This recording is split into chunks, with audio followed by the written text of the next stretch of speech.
For more than 4 decades, Ethiopia had been under the rule of an imperialist administration led by Emperor Haile Selassie, a feudal system that depended on the exploitation of peasant labor. But by the 1970s, protests across the discriminatory and suppressive behavior of the administration would lead to widespread demonstrations across the state. Students, farmers, drivers, and bankers would lead a revolution to overthrow the imperial system. Then the only organized force, the military junta known as Derg, ousted the imperialist administration through coup d'etat and took power in September 1974. The Derg had taken some promising measures at the start of his rather brutal rule, with a reform on policies regarding land ownership and the establishment of a secular government, but all overshadowed by its ruthless reaction to any form of opposition, illustrated when it killed 60 political figures from the previous regime. The fascist mantra, Ethiopia Tigray, or Ethiopia First, would be used to arbitrarily arrest, kill, and forcibly recruit youth across Ethiopia. In an effort to wipe out all forms of opposition, the Derg would launch Qay Shibir, or Red Terror, killing over 500,000 people in a span of 2 years.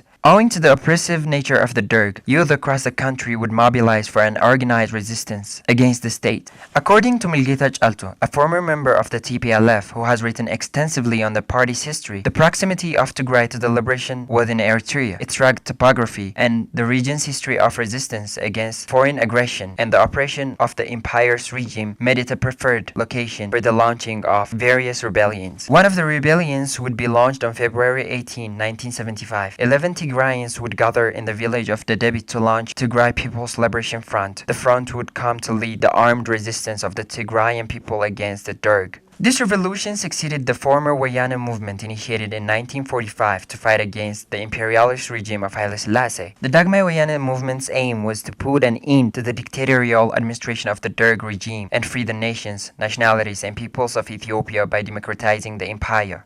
ኣብ ከተማ ጥራሕ ኮይንካ ዝግበር ፖለቲካዊ ቃልሲ ጥራሕ እውን ነቲ ናይ ከተማ ህዝቢ ጥራሕ ሒዝካ ኣብ ዝብፅሕ የብሉን ብዝብል ናብ ናይ ዕጥቃዊ ቃልሲ ዝመርሕ ውድብ ንምስራት ክንሰጋገር ኣለና ዝብል ዝለዓለ ፖለቲካዊ ውሳነ ወሲኑ Ever since, the people of Tigray have celebrated February 18 or Lekatit 11 as start of Tigray's armed resistance against the military junta, but also started to an organized resistance against perverted and tyrannical leadership that failed to address the basic needs of his people.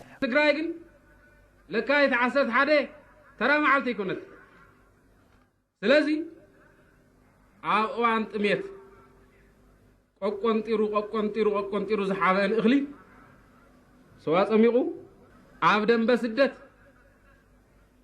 بحدا معالته هندبت هويل تلعيلو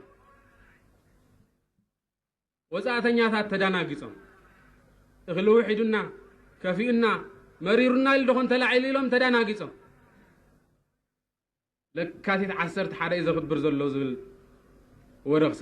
Within 15 years of the start of the armed resistance, TPLF would manage to free the entirety of Tigray from the Derg. Later on, TPLF would later form an alliance with other Ethiopian entities to free Ethiopia from military rule. In May 1991, the joint forces of EPRDF marched into the capital of Ethiopia, Addis Ababa, and initiated a transitional government to govern the country for the coming 2 years. The transitional government would give time for the formation of a new constitutional arrangement giving birth to the Federal Democratic Republic of Ethiopia. The constitution had reformed the Ethiopian state by giving recognition to the diversity of the Ethiopian state, but it would pave a way for the very first election in the history of the country in 1995. Along with the process of democratization, the EPRDF government would initiate a development agenda that would rapidly expand infrastructure across the state and basic services such as healthcare and education. Ethiopia would enjoy double-digit growth for well over a decade as millions were dragged out of poverty.